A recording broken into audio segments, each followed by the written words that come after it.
Hi everyone! Kale chips are becoming more and more popular, not just among raw foodists, but among the mainstream. I'm seeing kale chips pop up everywhere. And the only thing is they're very high in sodium, high in fat, and they're very expensive for just a really small amount. So I came up with my own version of kale chips that are actually fat-free and super delicious. So I want to share the recipe with you today, and I hope you guys like it. So the ingredients are 1 large juiced sour lemon, which is about 1/4 cup of lemon juice. I'm going to use half of this bell pepper. I've got about a total of 4 celery sticks, about this size. A half a cup of tomatoes. I'm using sugar plum tomatoes. You can use whatever kind of tomatoes you enjoy. And a handful of cilantro. And in this bowl I have about 1½ bunches of kale. It's washed and trimmed. Then the leaves are pulled away from the stems. You don't want the hard stems on there, so you want to pull the leaves away. And I have them in pretty good sizes for chips. They're going to shrink up quite a bit in the dehydrator. But they're all washed and ready to go in this bowl. So in the blender I'm going to put the lemon juice, the tomatoes, and I'm just going to roughly chop up the celery.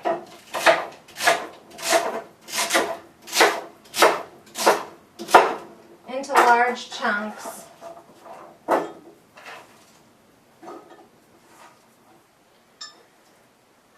And that's like 2 cups really roughly chopped of the celery. I'm going to put all that in here. And my bell pepper is washed and ready to go, so I'm just going to cut that open and remove the seeds that are inside. And throw that in. Actually, use just a little bit more of the bell pepper. And I'm going to blend that up together first and get it nice and smooth.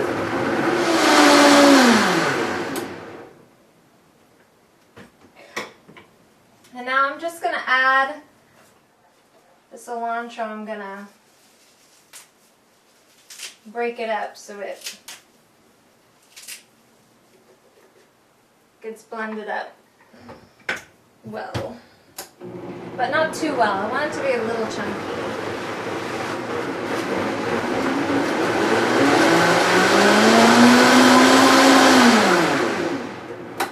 So that should be good.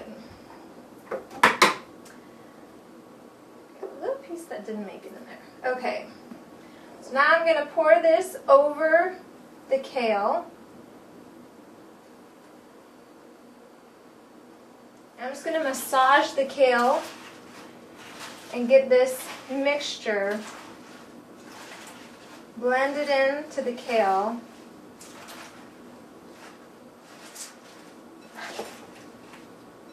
I've made this recipe 2 times with collard greens, and it came out really, really good with collard greens.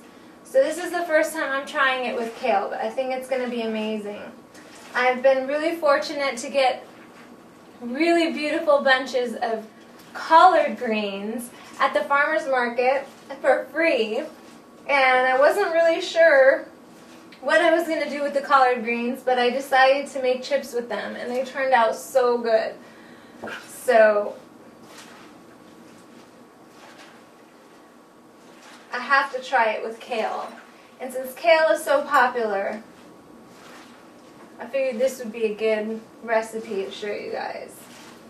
So you just want to make sure all the leaves get fully covered with the mixture. Maybe just let it soak for like 20 minutes if you have the opportunity to do so. If not, you can still just put it in the dehydrator and it will be just fine.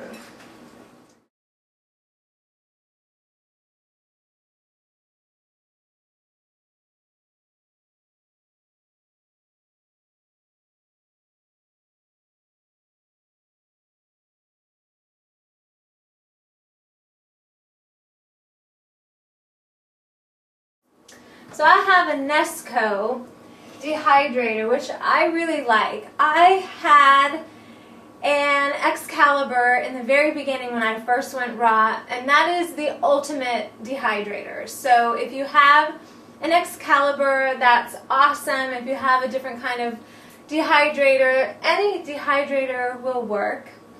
I really like the Excalibur. I got rid of mine because it was a little overwhelming for me in the beginning. I was doing all the gourmet raw recipes and I was just like, give me the fruit diet, I just want to eat fruit and I don't want to mess with this. And I didn't have a real appreciation for the dehydrator. And it was also really big. So if I ever get a much larger kitchen space, I will definitely get an Excalibur again. But for now, with a smaller kitchen space, I really like this Nesco dehydrator. It works beautifully, and the only thing is you can't stick like a big bowl or a big plate inside the dehydrator like you can with the Excalibur. But other than that, I think this works great. You could add as many trays as you want to this, so it can be, you know, really high, but you know, this works perfect for me. So after you've allowed your kale to soak a little bit, you're going to add your kale or collard greens, whichever you choose, to the trays, and you're just going to place them on the dehydrator, and you want to make sure that there's a little tiny bit of space in between so that they have enough room to dry properly. Okay, so as you can see, I've got the kale on all the trays. They're all lined up, and that's about the spacing I have between them, just to allow them to be able to dry properly.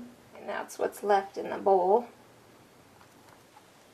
So now I'm just going to turn the dehydrator on, and I'm going to set it to 105 degrees.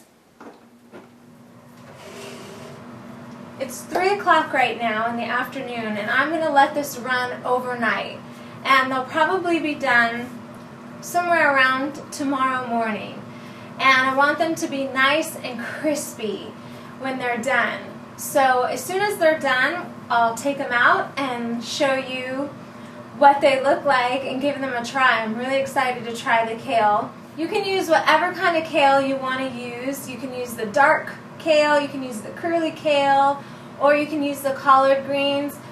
This mixture actually looks like it's adhering to the kale really well. So this may not need to soak any longer than what I just soaked it for, just that short time. The collard greens seem to have some sort of coating on them that seems like it takes longer for the juices to soak in, so that's why I think soaking them overnight made the collard greens better. But this kale actually doesn't seem like it needs to soak. I'm going to soak the leftover anyway in the refrigerator overnight, and then when these are done, I'll put these next pieces in. So we'll check these as soon as they're done and show you how they turn out. So it's day 2, and these were actually done last night. They only took about 7 or 8 hours to get completely crispy in the dehydrator. So I put the next batch in last night and pulled them out this morning, and I have the last batch in now because I actually made extra. This is the finished product, and these are so good. They're so crispy and light, and they have great flavor. And the only thing about these is that they take so long to make, and you could literally eat up the entire batch in about 5 minutes or less because they're so good and they're so addicting. There's no added sodium. The celery gives them plenty of sodium. The lemon gives them a nice bite, and just the whole mix gives them a great flavor. So I love these. I think these taste amazing for being fat-free. They're very flavorful, very crunchy. Be very careful after you eat them to rinse with water because you're going to have kale in your teeth. Before you go talking to anybody, rinse and brush. But these are so good and so delicious, and I really hope you like the recipe. They're great. Even better, I like the kale even better than I like the collards, but I would definitely make the collard greens again as well.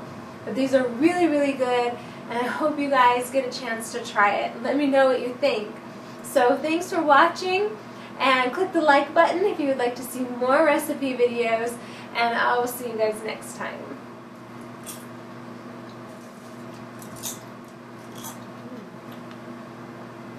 I don't know if you can see that.